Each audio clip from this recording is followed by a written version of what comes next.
And I'm not saying the parents were not appreciable. They were very much appreciable. The mother always used to tell me कि आप कितना अच्छा काम कर रहे हो, you're doing a great work, आपके ही सहारे मेरा बच्चा चल रहा है, and all that appreciation मुझे हमेशा मिलती रहती थी. And that was the only reason शायद मुझे खुद फील होता था कि यार I am doing a good work.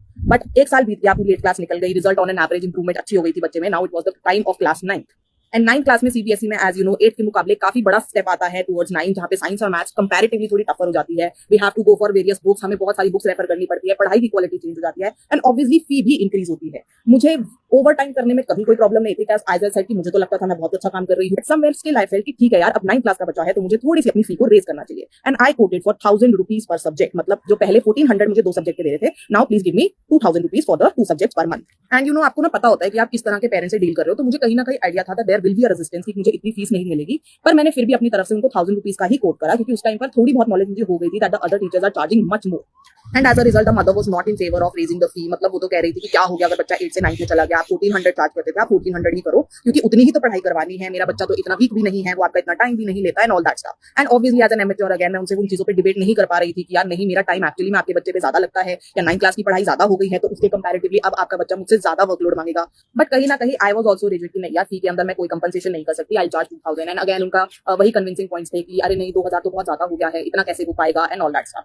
But एक सेंटेंस उन्होंने उसके बाद यूज करा जो कि जनरली मुझे बहुत बुरा लगा. And I made a mind at the moment कि यार अब ये मुझे 1000 के 1200 भी दे देंगे ना, तो शायद मैं अब इनके बच्चे को पढ़ाने में इंटरेस्टेड नहीं हूँ. तो उन्होंने अब मुझे हंसते हुए एक चीज बोली कि यार अच्छा ठीक है, तुम 1400 चार्ज कर रही थी ना लास्ट ईयर तक, तो अब I give you 1500 per month.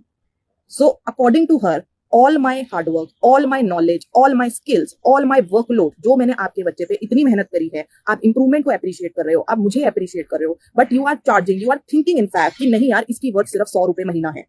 मतलब 50 रुपीज पर सब्जेक्ट आप मुझे एक इंक्रीमेंट दे रहे हो 1 साल के अंदर.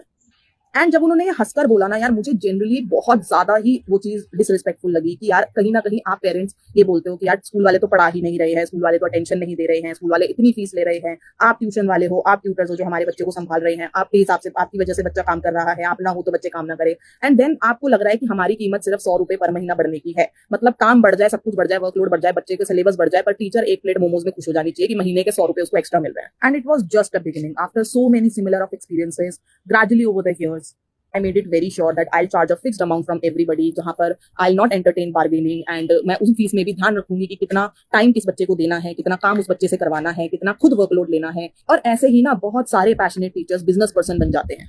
और ये हम टीचर्स की गलती नहीं है, it's you parents, you people push tutors to a world where one day they just wake up and decide कि अब बस हो गया, अब I am gonna be the one who is making the rules, I am the authority there. अगर किसी parent को बहुत ज्यादा मेजर इश्यूज है मेरे टीचिंग पैटर्न से, मॉनेटरीली, टर्म्स एंड कंडीशन से, तो I am simply not interested in teaching your